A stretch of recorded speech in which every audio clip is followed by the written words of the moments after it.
By a lake outside of Iznik, a small town in Turkey, stands Gregory III Laham, Patriarch Emeritus of Antioch and all the East, of Alexandria and Jerusalem. The former spiritual leader of the Greek Melkite Catholic Church recites the Creed in Greek. The Council of Nicaea took place here, exactly 1,700 years ago. It was also the birthplace of the Nicene Creed.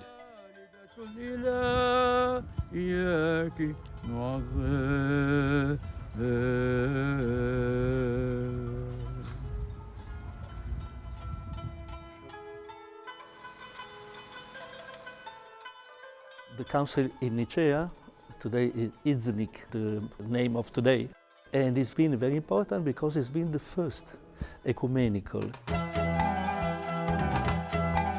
Father Giovanni Biallo traveled to Turkey with a group of pilgrims from Rome to visit the site of this council. They were joined by Sister Rebecca Nazzaro, the director of the Diocese of Rome's Pilgrim Office, Opera Romana Pellegrinaggi. We recite the Nicene Constantinopolitan Creed every Sunday, but we don't realize how much we had to fight for it, how much struggle there was between the various theologians. There was also a fight against the heresies that did not recognize Jesus Christ as true God and true man. The Council of Nicaea in 325 was groundbreaking, as it rejected the heresy of Arianism and affirmed the full divinity of Jesus Christ.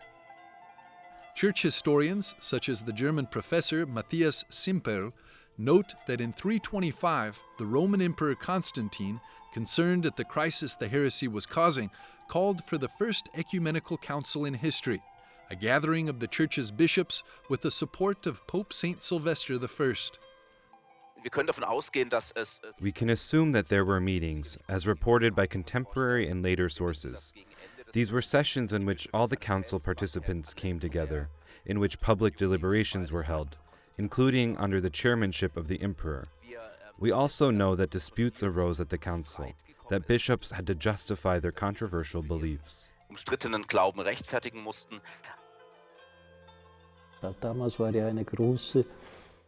There was a great crisis at the time, which came mainly from Alexandria in Egypt, where the presbyter Arius held the opinion of a very strict monotheism, a very strict one-God faith.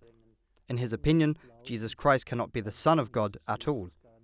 The synods in Alexandria were unable to solve this problem, which is why the Emperor Constantine convened a council and invited 1,800 bishops, 318 of whom attended, including Saint Nicholas of Myra.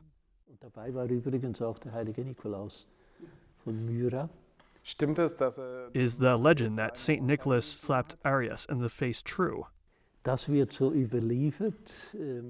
That is how it is handed down. I don't know whether that was really the case, but it would be the outward expression of his inner attitude. Saint Nicholas was truly convinced that we must confess Christ.